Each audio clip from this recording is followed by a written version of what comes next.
Hello everyone, চলে এসেছি আবারও আজকে একটা নতুন ভিডিওর সাথে। তোমরা কেমন আছো বন্ধুরা? আশা করি তোমরা সবাই খুব ভালো আছো। তোমাদের ভালোবাসায় আমিও অনেক ভালো আছি। নতুন একটা দিন, নতুন একটা সকাল। আজকে সকাল থেকেই ব্লগটা শুরু করলাম। তোমরা আজকের ব্লগটা দেখতে থেকো, একটু হলেও তোমাদের অনেকটাই ভালো লাগবে। দেখো, ছাদটা কিন্তু ফুলে পুরো ভরে উঠেছে, আর দেখে মনটা পুরো ভরে যাচ্ছে। কারণ একদম ছোট ছোট বসিয়েছিলাম, এখন গাছ ভরে ফুল হচ্ছে, আর অনেক কুঁড়িও এসেছে। আর দেখো, কুন্দ ফুলের গাছটা পুরো সাদা হয়ে গিয়েছে। আগে কিন্তু আমি এই গাছটার নাম জানতাম না, তবে একটা দিদিভাই বলেছে এটা কুন্দ ফুল গাছ, সেই থেকেই জানলাম। আর গাছটা না, ফুলগুলো পুরো স্টারের মতো ফোটে, দেখতে এত ভালো লাগে। কিছুটা ফুটেছে, তো সেগুলোকে তুলে নিচ্ছিলাম, আর এদিকে কসমাস ফুলগুলোও তুলে নিচ্ছি। আর বাইরে না, মানে ছাদে এসে দেখি একদম মেঘলা ওয়েদার, এত কুয়াশা। সকাল থেকেই প্রচুর কুয়াশা পড়েছিল, কিন্তু একটু কুয়াশা কাটতেই ছাদে চলে এসেছি। তবু দূরের দিকে দেখতে পাচ্ছ এখনও সব কিছু আবছা রয়েছে, কুয়াশায় ঢেকে গিয়েছে। বেশ ভালো লাগছে জানো তো সকালবেলা এই ওয়েদারটা। গাছে না ভরে ভরে এত ফুল ফুটছে, তাই ফুলগুলো তুলতেও মায়া লাগছে। তবে কয়েকটা ফুল তুলে নিলাম ভগবানের চরণে দেব বলে, কারণ এখন না অন্য ফুল ফোটা বন্ধ হয়ে গিয়েছে। এই দেখো, ছাদ থেকে আমি এই ফুলগুলোই তুলে নিয়ে এসেছি। আর জবা ফুলগুলো নিচে ছিল, সেগুলোও তুলে নিয়েছি, বেশি কিন্তু পাইনি। এই কটাই পেয়েছি, এগুলো দিয়েই ভগবানের চরণে দিয়ে দেব। আজ তো গোপাল সোনাকে আমি স্নান করাবো। তবে গোপাল সোনা একজনকে নয়, দুজন গোপাল সোনা, মানে আমার দুই গোপাল সোনাদের আজকে সকালবেলা স্নান করাবো। তো সেই জন্য আগে ঘটের মধ্যে পাঁচটা ধান নিলাম, 5টা দুল্প নিলাম, আর ঘি মধু এর মধ্যে দিয়ে দিচ্ছি। তার মধ্যে কিন্তু তুলসী পাতাও দিয়েছিলাম। সব কিছু রেডি করে নিয়েছি, কারণ খুবই ঠান্ডা। এখন যদি গোপুসোনাকে আগে থেকে জামা খুলিয়ে বসিয়ে দিই, তাহলে না ওদের ঠান্ডা লাগবে। তাই জলটা রেডি করে নিলাম। এবার আস্তে আস্তে টুপি, সাজগোজের সব কিছু জিনিস, হার, সোয়েটার সব কিছুই খুলবো। আর আস্তে আস্তে খুলছি। খুবই ঠান্ডা লাগছে জানো তো, কিন্তু কি করব, গোপুসোনাদের অনেকদিন স্নান করানো হচ্ছে না, 2-3 দিন হয়ে গিয়েছে ঠান্ডার মধ্যে। তো সেই জন্য আজকে ভাবলাম দুই সোনাদের আজকে স্নান করিয়ে দেব।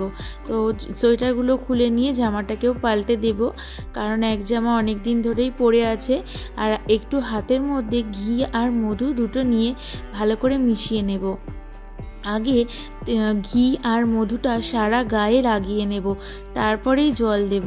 তো কপালে টিপটাও তুলে দিলাম। আর ঘি মধু মাখানোর পর স্নান করালে না একদম গা হাত পা চকচক করে, বেশ দেখতে সুন্দর লাগে। ওদের কিন্তু খুব আনন্দ হচ্ছে, তবে একটু ঠান্ডাও লাগছে। গোপুসোনাকে আজকে স্নান করে ভীষণ ভালো লাগছে। দেখো কি মিষ্টি লাগছে গোপুসোনাকে, আর দেখে মনে হচ্ছে যেন সারাক্ষণ তাকিয়েই থাকি। তো প্রথমে ওদের একটু ভালো করে হাত পা ডলে ডলে দিচ্ছি, আর তারপরে জলও দিয়ে দিচ্ছি। আর ঠান্ডা জল তো, ওদের কিন্তু ঠান্ডা লাগছে, তবে ওদের দেখে মনে হচ্ছে অনেকটা শান্তি পেয়েছে। তো একটা গোপুসোনাকে প্রায় স্নান করানো হয়ে গিয়েছে। এবার চটপট করে মুছিয়ে দিই, কারণ ঠান্ডাটা অনেক পড়েছে। ওদের তো ঠান্ডা লেগে যাবে, আর আমাদেরই লাগছে। আর ওরা দুটো ছোট ছোট বাচ্চা, তো এই জন্য ওদের তো ঠান্ডা লাগবেই। তো সেই জন্য ভালো করে আগে মুছিয়ে নিচ্ছি, কারণ জল থাকলে ঠান্ডা লেগে যাবে। তো সেই জন্য ভালো করে মুছিয়ে নিয়ে এবার না জামাটা ভাবছি পরিয়ে দেব। তো প্রথমে আসনে বসিয়ে দিলাম, এবার না জামাটা পরিয়ে দেব। আগের যে জামাটা পরিয়েছিলাম সেই জামাটা পরাইনি, আবার একটা নতুন জামা পরালাম। তবে জামাটা পরিষ্কার, মানে কেচে রাখা, তবে জামাটা পুরনো হয়ে গিয়েছে। এখন শীতকাল, ওপরে সোয়েটার পরে, তাই পুরনো জামা পরিয়ে দিই। আবার যখন গরম পড়বে তখন নতুন জামা আবার পরাবো। তো গোপুসোনাকে স্নান করে কি ভালো লাগছে মুখটা জানো তো। তো একজনকে স্নান করাচ্ছি, আর একজন বসে বসে দেখছে যে এবার আমার পালা।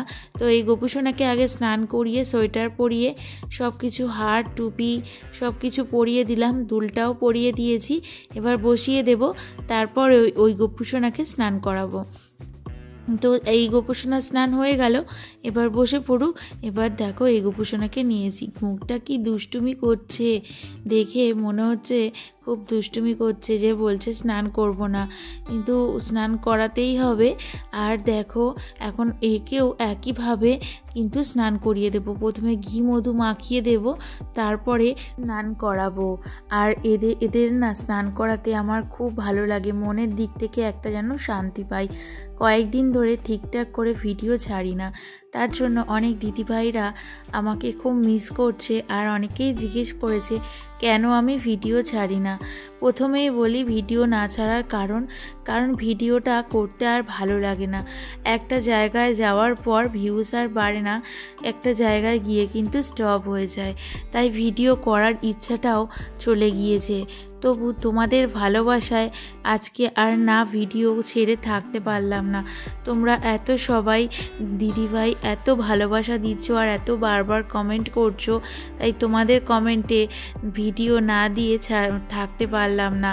আর এমনি জানো তো আমার ফোনে একটু প্রবলেম হয়েছিল, তাই সব কিছু ডিলিট হয়ে গিয়েছিল, ইউটিউবটাও ডিলিট হয়ে গিয়েছিল, আর জিমেলটাও আমার মনে পড়ছিল না।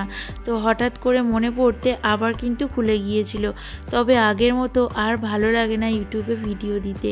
তবে কিছু কিছু দিদিভাই আছে, তোমাদের ভালোবাসায় আবার ভিডিও দিতে শুরু করলাম। তো জানি না কখনো হয়তো এগোতে পারবো না, তবু তোমাদের ভালোবাসায় আবার নতুন করে ভিডিও দিচ্ছি। আমি জানি ইউটিউবে কখনোই দাঁড়াতে পারবো না, তবুও ভিডিও দিই, ভালো লাগে, ভিডিওর নেশাটা ছাড়তে পারি না, তাই ভিডিও বানাতে শুরু করে দিলাম। দেখো গোপুসোনাদের স্নান করিয়ে দিয়েছি, এবার কিন্তু টিপটাও পরিয়ে দিলাম। আর গণেশ ঠাকুর সবাইকেই টিপ পরিয়ে দিলাম, তারপরে তুলসী পাতা দিলাম। টিপ মানে তিলক আর চন্দন একসাথে মিক্সড করে দিয়েছি, আর তুলসী পাতা দিয়ে বসিয়ে রেখে দিয়েছি। এবার ফলটা চটপট করে কেটে নেব। আজকে ফল দেব কমলা লেবু, কলা, আর ওদিকে আপেল। বাবা আগের দিন বাজার থেকে এই ফলগুলোই এনেছিল, আর গোপুসোনাদেরকে দিয়ে দেব। ফলগুলো কেটে নিচ্ছি, ফলের খোসাগুলো কিন্তু ফেলে দেব না। এগুলো একটা বোতলের মধ্যে রেখে আর কয়েকদিন রেখে দিলেই তারপরে কিন্তু ভালো একটা সার তৈরি হয়ে যাবে।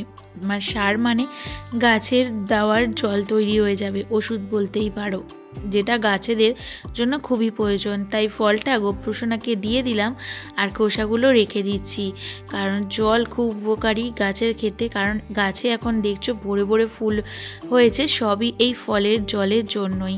আর দেখো গোপুসোনাদের কিন্তু ফুল দিয়ে সাজিয়ে ভোগ দিয়ে দিয়েছি।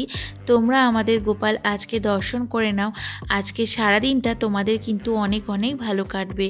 তো আজকের মতো ভিডিওটা এখানেই শেষ করছি। তোমাদের যদি আমার ভিডিও ভালো লেগে থাকে অবশ্যই আমার পাশে থেকো। আজকের মতো টাটা, দেখা হবে নতুন একটা ব্লগে।